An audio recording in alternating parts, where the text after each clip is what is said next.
E a Câmara dos Deputados aprovou também ontem, o aumento salarial de 9% para servidores públicos federais, incluindo aposentados e pensionistas.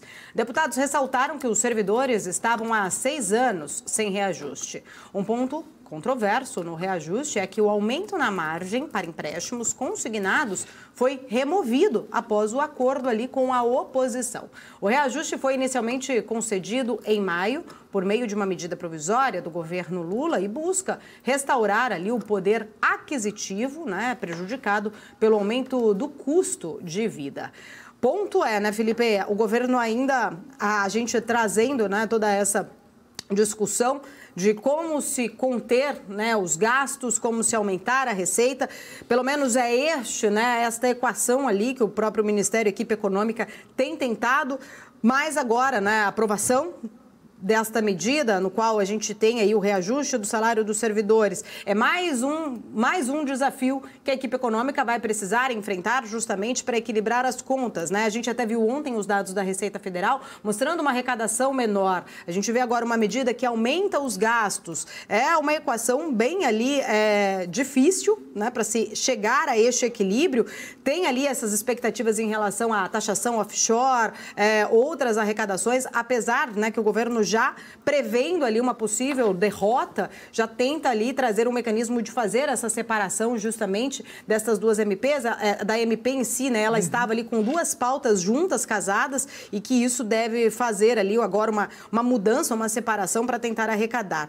Tem o voto de qualidade do CARF, que deve passar, tudo indica, segundo os analistas políticos, que não deve ter nenhum tipo de alteração, isso deve passar lá no Senado, e é uma medida que é importante para a equipe econômica, porque pode trazer aí 50 bi a mais de arrecadação, mas ainda assim a gente tem aí muitas pautas que precisam ser discutidas e que são importantes justamente para trazer esse equilíbrio para as contas públicas. Pois é, Paula, o interessante, e o que a gente vem falando bastante aqui, é que o governo precisa de arrecadação para bancar as contas públicas e o que já tem de conta, mas a cada arrecadação ele encontra uma nova despesa. Então, além de não cortar os gastos, acaba arrumando novas despesas.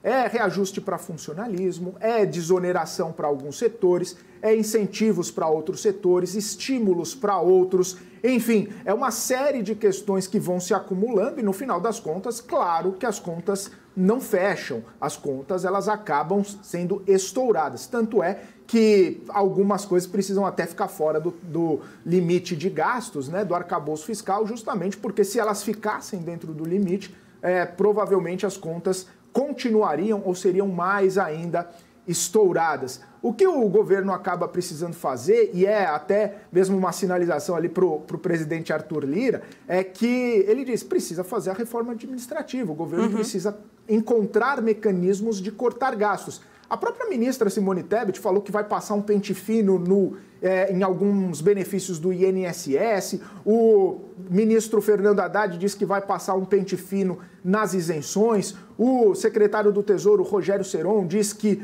vai ter economia de centenas de bilhões de reais só com o fechamento da curva de juros, deixando de pagar muitos juros, e juros elevados da dívida pública. Ou seja, talvez esses contrapontos dos ministérios possam abrir espaço no orçamento. O que não é o que os especialistas em contas públicas têm dito, que têm mostrado e que têm feito suas previsões. A previsão é que a conta pública vai continuar elevada, a conta pública vai continuar crescente e vai continuar cara. Ontem mesmo o Alexandre Matias falou, o problema da dívida do Brasil é que ela é cara e ela é contínua e que pode, de acordo com algumas percepções, levar a um calote. Esse seria um extremo, obviamente, mas ela é cara e é contínua e é crescente, Então, esses 3 Cs aí das contas públicas acabam inviabilizando investimentos, acabam inviabilizando até mesmo a manutenção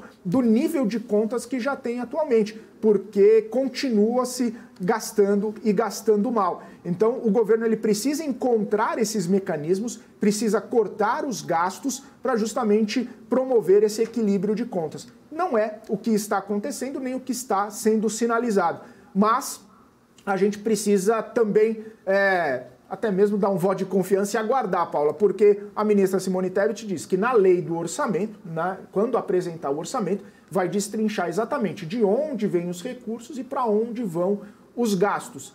Talvez ela encontre essas balas de prata que ela sinalizou há algum tempo, mas ainda não foi explicitado.